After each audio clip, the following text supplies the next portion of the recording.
You are listening to United and Resilient, a podcast designed to help heal and support the El Paso community. I am your host, Oscar Arriaga, Outreach Coordinator for the El Paso United Family Resiliency Center, a program of United Way of El Paso County. We are dedicated to serve those who were impacted directly or indirectly by August 30. Join us on the journey to long-term recovery as we have honest conversations with local leaders, mental health specialists, and fellow El Pasoans who share their stories and expertise. We feature topics that influence and impact the vitality and resilience of our community. We are El Paso United, and together we heal. Juntos sanamos. Dear listener, before we begin, a note of warning. The topic we are about to explore contains a mention of the mass casualty events and a description of the events that unfolded thereafter. This episode may not be suitable for everyone. Please note, any views or opinions shared in this program are personal and belong solely to the individual and do not represent the United Way of El Paso County or the El Paso United Family Resiliency Center. Any views or opinions are not intended to malign any religion, ethnic group, club, organization, company, or individual. Thank you for listening to our podcast. This episode is dedicated to mental health for athletes. The vast majority of us know that exercise is good for our minds as well as our bodies. When you exercise regularly, you are happier and healthier. Today, we will be learning how athletes combat different types of stresses that come with playing their sport, building an athlete's mindset, and why confidence building, health, fitness, skills, community, friendship, well-being, and, of course, mental health make an impact on your athletic performance. Joining us are two professional ladies dedicated to building an active, healthy community and making it easier for all of us to be physically active, knocking down barriers to needed care and mental support, while creating opportunities for people to improve their physical and mental health. And with us, we have Naomi Briones, who is a licensed associate counselor, currently working towards her professional counseling license. She is a race director for Race El Paso and an avid triathlete. She earned her bachelor's in psychology from Northern Arizona University and a master's in professional counseling from Grand Canyon University. As an athlete, she has experienced the point in a race where your body is done, everything inside you just wants to quit, and it all comes down to your mental strength to keep you moving forward. Naomi also has experience working with professional and amateur athletes within her counseling position. She continues to explore and understand how mental health and sports work together to bring success in sport and life. Also with us, Gabriela Gallegos, which she is the president and founder of Race El Paso. She's an attorney and associate professor at the University of Texas Health Science Center at Houston School of Public Health. A graduate of El Paso's Loreto Academy, who continued with her Bachelor of Arts at Cornell University, also continued with her Master's in Public Policy and a law degree from University of California, Berkeley. Ladies, welcome to the show. Thanks. We're excited to be here. Awesome. I'm going to begin first with Miss Naomi Briones. Please tell us about yourself, your profession, share with us your academic and your professional achievements, and include your journey to soon earning your professional counseling license. Yeah, as you said, pursued my bachelor's in psychology just because I was interested in the helping professions. Wasn't really sure what to do with it, but that's where it got me started. And then went back to school about a few years later to get my master's in professional counseling. So I've been in the field for a couple years now, working with clients via telehealth from my practice in Arizona. And I'm excited to get my independent level license, as that will allow me to get licensed in Texas and New Mexico, and so then I can start working kind of with the local community a little bit more. So I'm looking forward to that.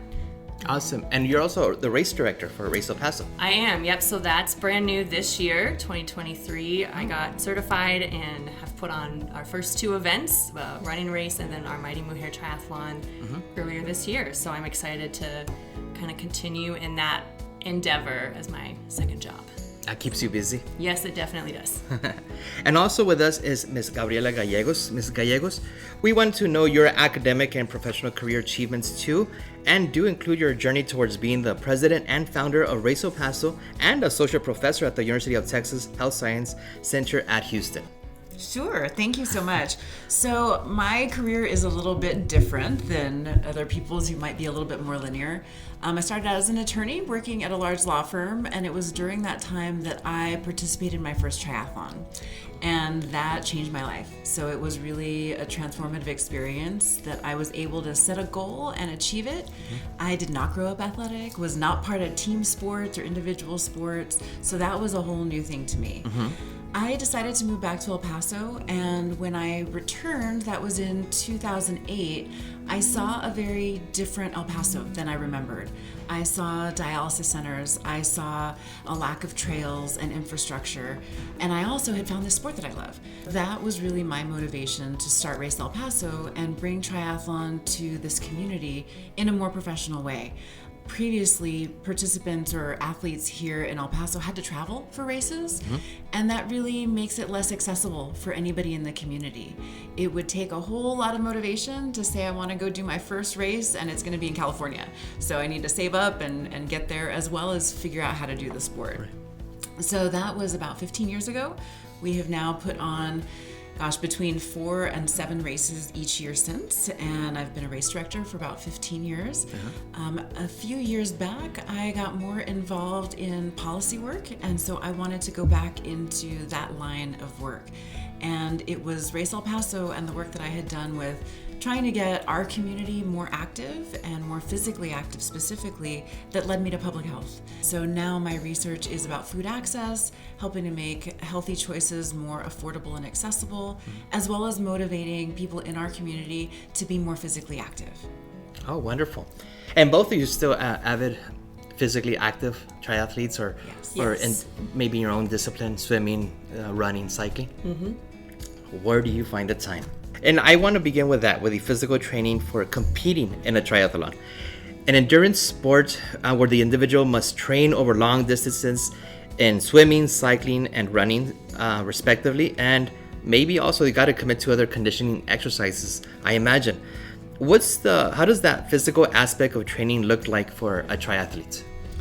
So you might have somebody who is starting out with a sprint, and the sprint in the triathlon world starts with a swim that might be anywhere from 300 to 700 yards. It can be in a pool, a lake, or an ocean. And then a bike course, and that is again usually between 10 and 15 miles.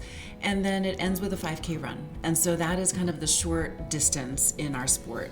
The longest distance is an Ironman, which people are more familiar with, but might not know the exact distances.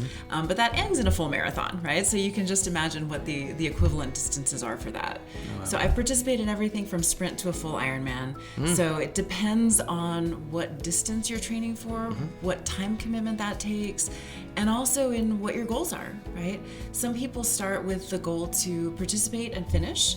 We want them to finish feeling strong, of course, and proud of themselves. Others are there to win, right? Or there to beat their best time. And so depending on what their goals are, training looks a little bit different. Sometimes it's really more like maintenance, and this is a goal that you set so that you stay motivated. And other times it is a goal that you set because you want to beat your best time. The training can be 3 months, 6 months, maybe even more, or? Exactly. So it really, again, depends on where you start, right? Okay. If somebody starts out not being very physically active, they might take it a little bit slower to kind of get into the groove.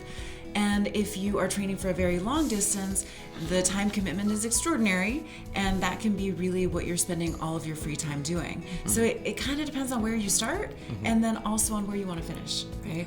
By the time you are training for a longer distance, it's really about just keeping going, right? Okay. Like how many hours can you keep going, and can you do it feeling strong and without injury? When you're getting started, you really, again, want to make sure that you're not getting injured so that you can continue to do this, but it's a gateway to being physically active, right? You don't have to do all 3 every day. In fact, you don't even have to do more than 1 workout a day. When you get a little bit more serious and maybe want to increase your speed, some people will go to, maybe they're swimming in the morning and they're going for a short run in the evening. So sometimes those do double up, but it really depends on if you are treating it as recreation and physical fitness or something that you're really competitive at. And that reminds me, when Race El Paso began, I think I was one of the first participants being involved. That was in 2010. That was the first race we produced. So that was my first event as a race director, which was in 2010, September 5th, 2010. And in that time, I consider myself more physically fit and active. And I said, okay, I can do this.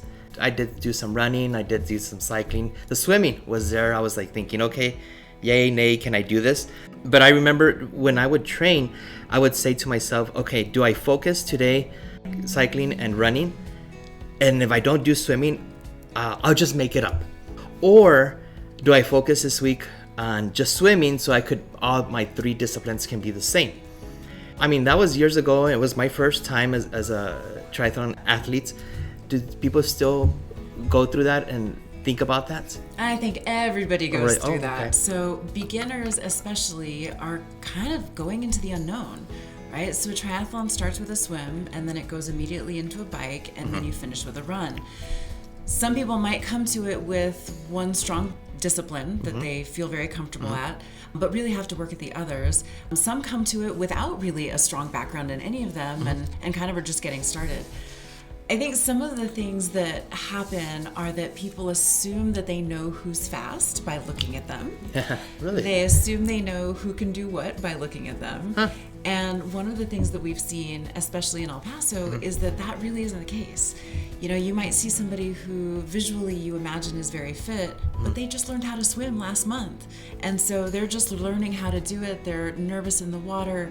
Maybe they're a strong runner, but they never had swimming experience. Okay. So triathlon can be really beautiful in that aspect as well, because it can be a great equalizer.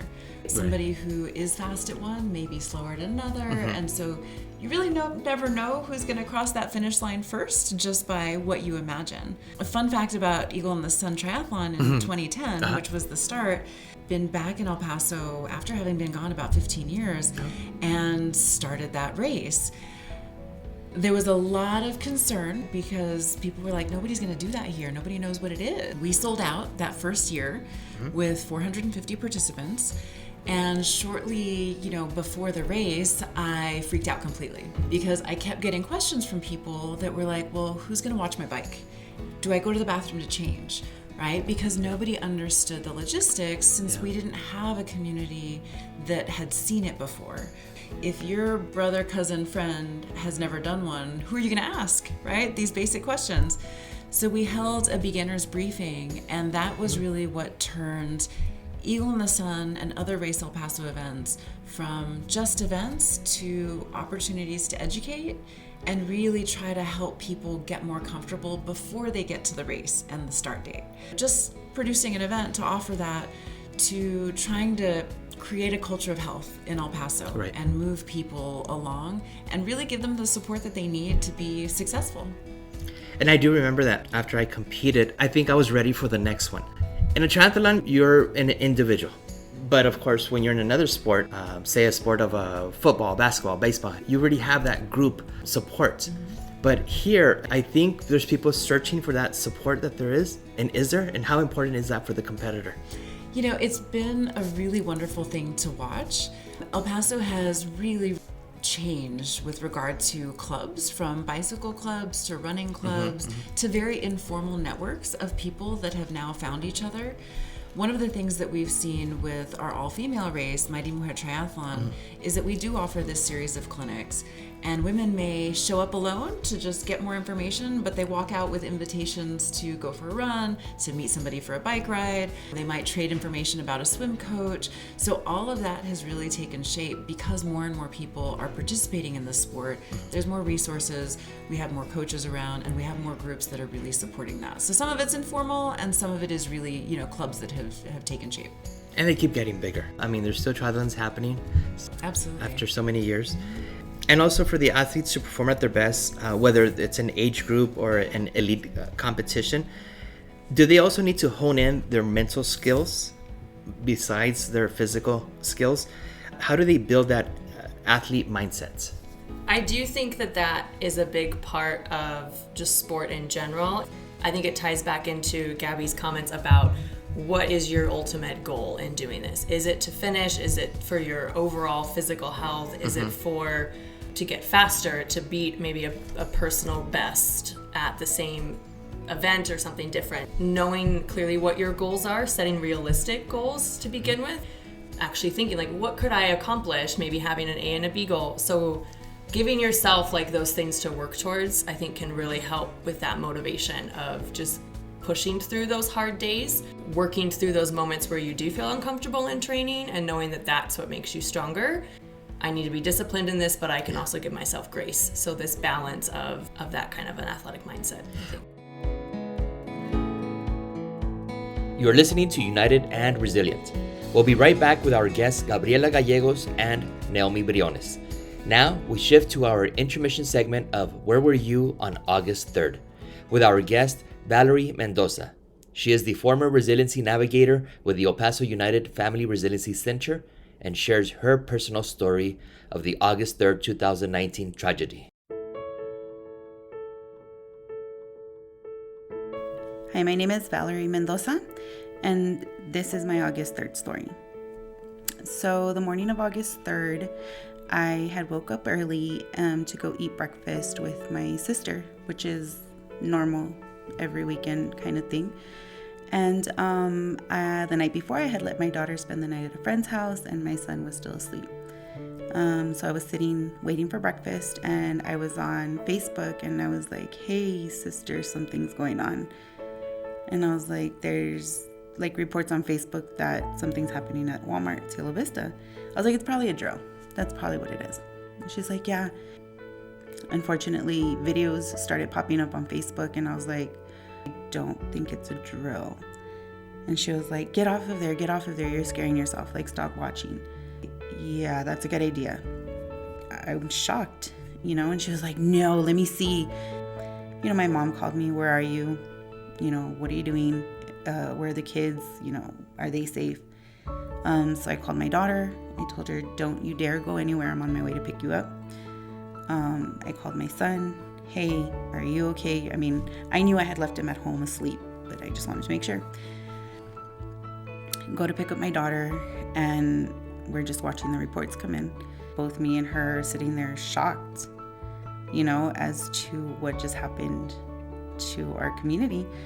And then my son woke up, and, he was like, oh my God. I was like, do you know anybody that, that might have been there? Like, girlfriend, like, was she okay? Her family okay? Like, just making sure that nobody we knew was there. Thankfully, everybody, that we knew in our family and was safe, and they were nowhere near the site. So later on that afternoon, after a few hours, I decided to go back to my sister's house. My whole family ended up at my sister's house. We kind of just sat outside, and we were kind of just in shock as a whole family. The rest of the night, everybody just stayed there. We stayed there, and we ate there. The feeling was just shock, and I said a little bit earlier where, nobody we knew was there, but in all honesty, it was like our grandmas and our grandpas and our tias and our tios that were there that had to endure it. I remember preparing for the luminarias for remembrance a year later. The only thing that me and my family wanted to do was get together and be together that day. And that was the last thing that we could do a year later. So that was really tough. I think that was something that was very impactful for me because, that's all we did was get together and stay together and make sure that we were all safe. And then a year later, we couldn't even do that. I do remember that my son that day was like, Mom, let me go donate blood. They're taking donations. I need to go donate blood. And I was like, if they allow you to, you can go, but the time he was only like 16 or 17. And I was like, I don't think they're going to allow you to. Of course, in true El Paso fashion, they were like, you know what, we have plenty of blood donors, like we ask that you don't come. We'll hold, other drives. Over the past 3 years, I do believe that the community has come together. When I explain our services, I always explain we were all affected in one way or another. And like I said, that was our grandma that used to go every morning to that Walmart, or our tío, so I definitely think that it's brought the El Paso community together. Even though it's been 3 years, it's something that I don't think we will ever be able to completely forget. and shouldn't be forgotten. I definitely feel that the message of hope is basically community. It didn't matter what you did for a living. It didn't matter how much you made. It didn't matter. None of that mattered at that point. We were all united. We were all together, and we should definitely just continue to do that. Thank you. We now return to our united and resilient guests, Gabriela Gallegos and Naomi Briones. When an athlete pushes himself through that pain, no pain, no gain, Right, that they right. say, that they tell each other, to improve their performance, do they also go through some type of mental health issues like anxiety or depression? I definitely think they can, and I think Okay. we see that in all levels, right? You can see that in the amateur level, you can see that in the professional level. That ties into, again, what is your motivation? What are your goals? Is this becoming like an obsession where if you don't meet your goals, you did a horrible thing, or like you're a bad person, or you didn't succeed, I'm a failure because you didn't meet that. So it's the pressure that we put on ourselves too. Whereas if you go into it with the mindset of, I just want to be active, I just want to like live a healthy lifestyle and just integrate this into my life, this isn't all of me, this isn't my whole identity as an athlete. Finding that balance of there's more to me than just sport, and why am I doing this sport? For my physical and mental health. Right. And so where is that balance fall, and when do you cross into that line where maybe it does lead into some like anxiety, depression, and other types of mental health? If I was to go back in after 15 years, Right. 15 pounds I like to say, if I was to go back in, I do want to be better than I was before. If I miss the training, does that build an anxiety, some kind of depression? Yeah, I mean, absolutely. I think it can mess with your head, if you will, to think that I missed this workout, or maybe you got sick or you got injured, and that's going to set you back. I've been there. I've been injured. I've been sick. I've been set back in my training, and I get to a race and I don't feel like I'm as trained as I wish I was. That's okay. Why am I doing this sport? I'm doing it because it's part of my lifestyle. I enjoy it. I want to be healthy. I want to be active, and I signed up and I paid for it. So I'm going to race it, even if I'm not going to perform the way that I want to. So a lot of it really is just that mental perspective, and just kind of how you talk to yourself about the effort you put in and then the effort you expect to achieve. And always have fun. Yes. Right, and one of the things I think you're touching on is that goal motivational, or is that goal now scary, looming, and if something goes wrong, you're not going to be able to live with yourself? If the goal is a looming cloud, that might not be the right goal for you, right? If the goal is motivational and gets you excited, it's okay to be disappointed, but it is a different thing for that to kind of wreck your week, or make you feel that you're not a good person anymore, or that you have some sort of deficit because something went wrong. It's one of the beautiful things that we actually learn in sport, right? You learn to go through certain areas, you try to understand the difference between soreness and pain, and it's the same physically and mentally. It's one thing to be disappointed and to want to do better and to be a little frustrated with yourself. It's a different thing for that to turn into a mental health condition that you were managing because you went over the edge. And being in good physical health, eating a balanced diet, getting the regular exercise that affects our mental health. Do you recommend any exercises to improve our mental health? Simple exercises or any? I do, again, think it comes back to that mindset and perspective. If there's anything that kind of is like soul-filling, I think that counts. If that is going out for a run with friends, going for a swim with a group, finding a group to go cycling with, meditation practices, yoga, Reiki, spiritual aspects, religious aspects, anything like that that touches into kind of like your soul and that self-care, I really think benefits the whole person, right? That holistic approach of your mind, body, and your soul are all connected, especially as an athlete as well. And I would want to add one thing. So I would say during a competition, there are definitely things that I know athletes use. So they might be visualizing themselves in the next portion. If you're finishing your bike ride, you might be thinking about, okay, when I get back to transition, I need to take off my helmet, put on my shoes. This is what that's going to look like, and really kind of get themselves into that mindset before they're in the middle of it. And that can be helpful before any event, just to kind of think through, how do I want this to go? what do I want to feel? What do I want to think? If things get hard, do I have a go-to happy place that I use to help me push through that? I know that when I was doing longer distances, I had songs.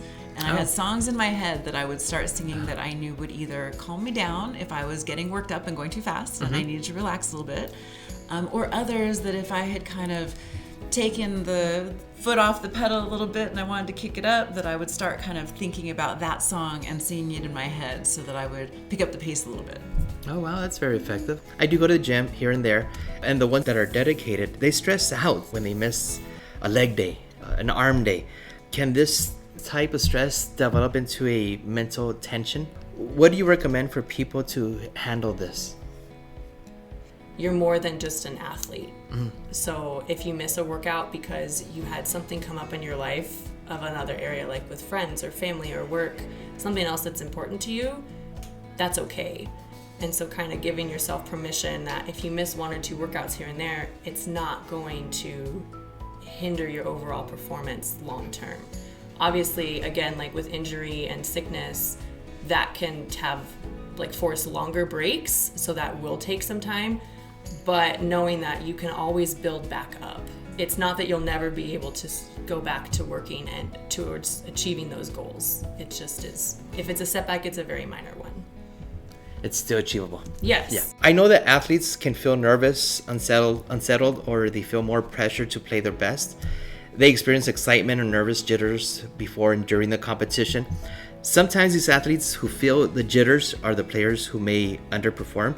Any tips on helping an athlete be more confident right before the going out in the field, or right before they hear the gun, hitting the air and start of the race? Any tips to calm those nervous? I like what Gabby said about the songs and like the visualization points. I think that's huge, like to kind of visualize yourself going through the race, visualize yourself being successful through the swim, visualize yourself being successful through T1 and the bike and T2 and the run, and like finishing the race. That visualization, and I really feel like just pumping yourself up in a positive way, being encouraging of you got there. You're at the start line, you made it there. That was your number one, like that's goal number 1, right? Is to get to the start line. Goal number 2 is to get to that finish line. So if anything, you got there, you get to start, and you'll see how the day goes, and kind of go in with the mindset of, I'm gonna just do my best, push as hard as I can, and see what I get. I would say everybody's different, and so it's really important to know yourself. Some people really need some quiet time to just kind of be ready and feel like they're centered and ready for the race. Others get a lot of energy from talking to the people around them, right? And from wishing them good luck and saying hello. A lot of folks are battling nerves, It is something, and that's kind of part of the excitement, and it can be motivational. It can also be terrifying, right? So depending on which side of the fence you're on when you get a start, if it's something new, there's a lot of fear of the unknown. But I think knowing yourself and trying to do what you know is going to benefit you is really important. It also can help to look around and realize that everybody else has nerves too. Yeah. You're not alone. I've had conversations with people who are, starting their first triathlon and nervous about, being in a bathing suit, or how they look, or how they feel, or, those sorts of things. And it can be helpful to remind them everybody else is worried about themselves too. They're not worried about you. Mm-hmm. They're worried about getting themselves ready to race. Yeah. And so their nerves may look different than your nerves, but everybody's got it in one way or another. If we know an athlete who's struggling with their mental health, I know we should refer them to get help from a professional. What are the warning signs that we notice on them? Anything with irritability, anger, if there's isolation, any kind of like eating or sleeping habit changes or issues. I think that's another yellow flag. Low self-worth, like really critical thinking patterns. We can be pretty hard on ourselves and say pretty hurtful things to ourselves that we would never think to say to another person. So I think that's another kind of point there, is maybe that's crossed into some unhealthy mental balances or factors. Not many people have that time or energy to commit for a 3-month or 6-month or 9-month training plan. A strong mental health must be always in place. Do you encourage, is this feasible and achievable for the beginner triathlete? So I'm going to jump in and say I do think everybody has the time. It just looks a little bit different depending on what your life is, right? So people who might have a very active family might have to work a little bit differently to fit it in. Moms who take their kids to the track and they're walking while the mom is running, or they're doing it together. Families get excited about going for bike rides together, and that can be one way to do it. The pool is an easy thing to do with friends and family.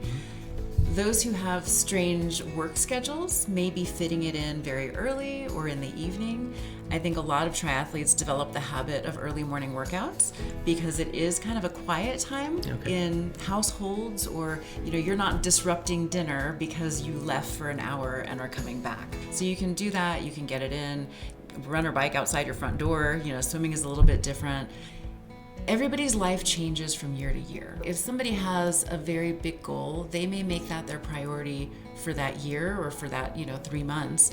And at other times, it's really more just what you're doing to stay active, right? So you might do something every day, but it may not be as goal-oriented as it was when you were trying to beat the best time, or something along those lines. So I think it looks a little bit different depending on who you are and what your work and family life looks like, but it is achievable, and it's actually something that very often helps your family relationships because you are managing stress by continuing to be physically active.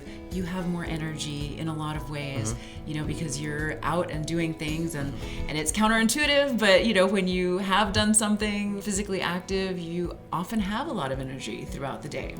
I'd also just kind of like to add that I completely agree with anybody can do it. And as far as like our triathlon events, we have 5Ks as an option. So you can just come and run or walk a 5K. Anybody could really train for a sprint triathlon if they wanted to.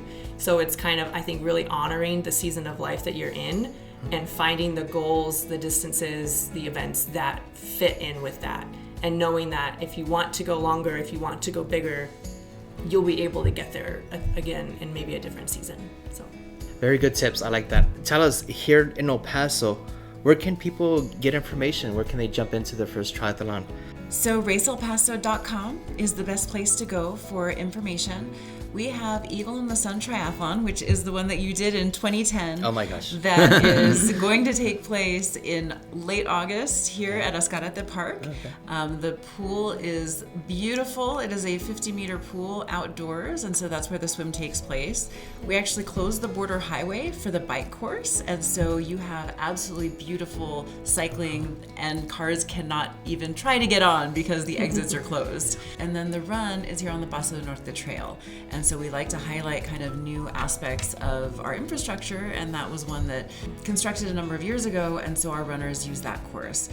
Those who are not interested in or ready to do the swim, the bike, and the run as an individual can do a relay, and that's a great way to get friends and family involved. So one can do the swim, one does the bike, one does the run, or you can do a combo of two. We also offer aquabike, swim and bike, no run. Those who might have knee issues, or don't run anymore can do that. So we really do have options for everyone. Naomi mentioned the 5K run walk. That is a great way to kind of get a taste of the excitement without doing everything if you're not ready for it. The other thing that we always need is volunteers. Okay. And so we love to recruit people to come out and cheer. They get specific, duties. They are also a part of the action. That's great. I think you just gave me a little push. I want to make you both my support group to continue. I really do enjoy that. Now with all the information that you provided us, I'll be there again. You said in August. Can you remind us again where they could get information? raceelpaso.com. Now we've already come to the conclusion episode of our podcast. And here's a question that we asked all my guests. What message of hope can you provide to the El Paso community since our tragedy of August the 3rd? So I've only been in El Paso for a little over a year, so I am very new to this community. It just strikes me as a very strong, proud, and resilient city, kind of from the get-go, and there is just a lot of support and camaraderie, and I guess I would just say don't lose that. Like, stick together, and I know there's a lot of unique challenges with being a border city that other places don't experience and don't understand. That strength and camaraderie, stick with that, stay true to that, and check on each other. Like, just keep tabs on each other. So wonderful. Thank you, Ms. Gabriela. Well said. A couple of years ago, we actually had the pleasure of working with the Resiliency Center here and hosting triathlon training groups for beginners. We hosted 4 different training groups of 10 people each, and we were able to welcome them across the finish line. And really, it was to help those who were affected by the tragedy of August 3rd feel that resilience and exhilaration of setting a goal, working together as a group, and achieving it. I feel like whether it's triathlon or other aspects of life, having that support around you and being able to lean on friends, family, co-workers, all of the people around you is something that El Paso is very, very good at. And so we are willing to show up. We are there to cheer you all the way. That is something that is hopeful that all of us can depend on. Thank you for sharing your thoughts, your expertise, and of course where we are now as a community to where we were since August the 3rd. And the tips that you gave, our self-care for our physical being, our emotional being, and our mental health. Also, thank you very much. And thank you for being on the show. Thank you. And thank you everyone for listening. As we learned, athletes set high expectations for themselves and often feel there's a greater pressure to succeed, so they do not let people down. They're not just trying to succeed for themselves, but for their parents, coaches, and teammates. It is crucial for athletes to learn strategies for approaching competition with a healthier mindset. Our mental health and mental performance are foundational components of development by uniting players, parents, and coaches. Always get adequate sleep, eat nutritiously, and practice injury prevention techniques like stretching or taking a rest day. Talk through on your stressors that you feel, and don't hold in the things that are frustrating you. Instead, just confide in a friend, a family member, or a professional. And as always, follow us on Facebook, Twitter, Instagram, and TikTok at El Paso United FRC, where you can learn more about our commitment to the community's long-term recovery. And I am signing off, as this is my last episode hosting the show. It was a pleasure and an honor to bring great information throughout the year to each and every one of you. I will be in a different podcast elsewhere in the near future, still seeking out and delivering wonderful information in your lives. And as always, I hope the best for each of you and hope to see you soon. Goodbye for now.